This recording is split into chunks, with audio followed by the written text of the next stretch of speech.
महिलाओं के अंदर मल्टीपल समस्या देखने को मिलती है जब आप प्रेग्नेंट रहते हैं। तो शरीर के अंदर धीरे धीरे बच्चे के अनुसार आपका शरीर ढलने लग जाता है और इन्हीं बदलावों की वजह से बहुत सारी महिलाओं को उल्टी या मिचली जैसी समस्या उत्पन्न हो जाती है। जैसे ही आप सुबह उठते हैं तो आपका उल्टी जैसा मन करने लग जाता है। कई बार खाने को देखकर भी आपका उल्टी जैसा मन लग जाता है। कभी कभी तो आपको कुछ चीज़ की गंध या सुगंध की वजह से भी ये चीज़ें देखने को मिल जाती है। और कभी कभी जब खाना नहीं खाते, खाली पेट होते हैं, तो ये चीज़ें होती है। और लगातार ये चीज़ें जो होती है शुरुआत के 3 महीने, जब 3rd मंथ कंप्लीट हो जाते हैं आपके प्रेगनेंसी के, तो ये समस्या देखने को मिलती है। प्रेगनेंसी में उल्टी होना अक्सर सामान्य चीज़ है, लेकिन इसका बड़ा कारण है कि आपकी बॉडी में जो हार्मोन्स हो रहे हैं उनमें चेंजेस हो रहे हैं, जिस वजह से ही आपको जब प्रेगनेंसी होती है आपको, तो हार्मोन्स क्या होते हैं, अचानक बढ़ने लग जाते हैं। हार्मोन्स अचानक बढ़ते हैं जिनकी वजह से आपके पेट ठीक से काम नहीं करता, खाना खाते तो ठीक से पच नहीं पाता है, इससे पेट गड़बड़ भी हो सकता है और आपको उल्टी जैसा मन लगने लग जाता है। साथ ही इसके अलावा प्रेगनेंसी में जो सूंघने की शक्ति होती है वो तेज़ हो जाती है। तो जो भी आपको नॉर्मल गंध आती है, सुगंध आती है किसी भी चीज़ की, वो आपको परेशान करने लग जाती है। जैसे कि किचन में जो सुगंध आती है, गंध आती है तेल मसालों की या खुशबू की, परफ्यूम जैसे हो गया, साबुन हो गया, उसकी जो खुशबू होती है आपकी उल्टी का मेन रीज़न होता है। समझ में आ रही है आपको? इसी वजह से कई महिलाएं हैं, उनको बिना कुछ खाए पिए भी उल्टियाँ जैसे हो जाती है।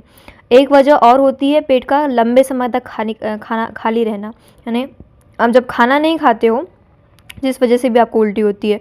अगर महिलाएं लंबे समय तक कुछ नहीं खाती है तो पेट में एसिड बढ़ने लग जाता है और इससे जो मिचली जैसी समस्या ज़्यादा बढ़ जाती है। और जैसे ही उठते हैं तो आपको उल्टी जैसा मन करने लग जाता है। रात भर कुछ नहीं खाने की वजह से सुबह जब पेट खाली हो जाता है पूरी तरीके से, तो इस वजह से सुबह के समय आपको परेशानी ज़्यादा महसूस होती है।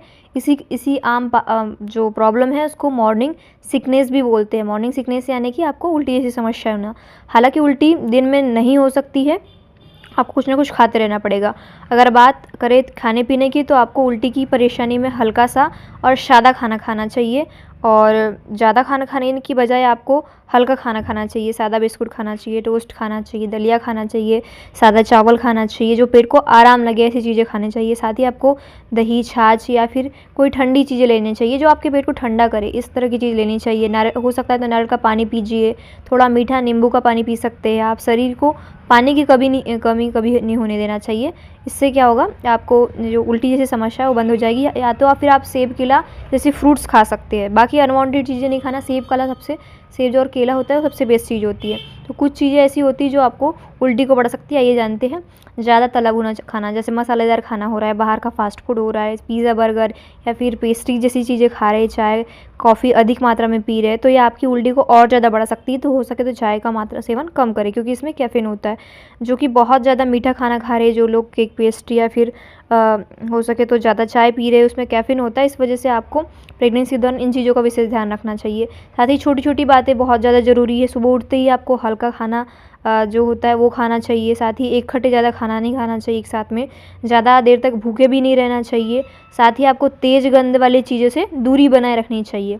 दिन भर थोड़ा थोड़ा पानी ज़रूर पीते रहना चाहिए बॉडी के हाइड्रेशंस के लिए। और आपको ज़्यादा थकान और तनाव वाली चीज़ें जो होती हैं उनसे दूर ही रहना है। अगली बार अगर आपको ज़्यादा उल्टी हो रही है, आपने दिन भर कुछ खाया पिया नहीं है और या तो आपको खाने का मन भी नहीं करता, कमज़ोरी सी बढ़ रही है, ऐसे में आपको देरी नहीं करनी चाहिए। आपके डॉक्टर से आपको संपर्क करना चाहिए और उससे ट्रीटमेंट लेना चाहिए। प्रेगनेंसी के समय हर महिलाओं का शरीर अलग प्रतिक्रिया में चले जाता है। हर लोग को अलग अलग समस्याएं उत्पन्न होती है, इसलिए आपको डॉक्टर की सजेशन ज़रूर लेनी चाहिए।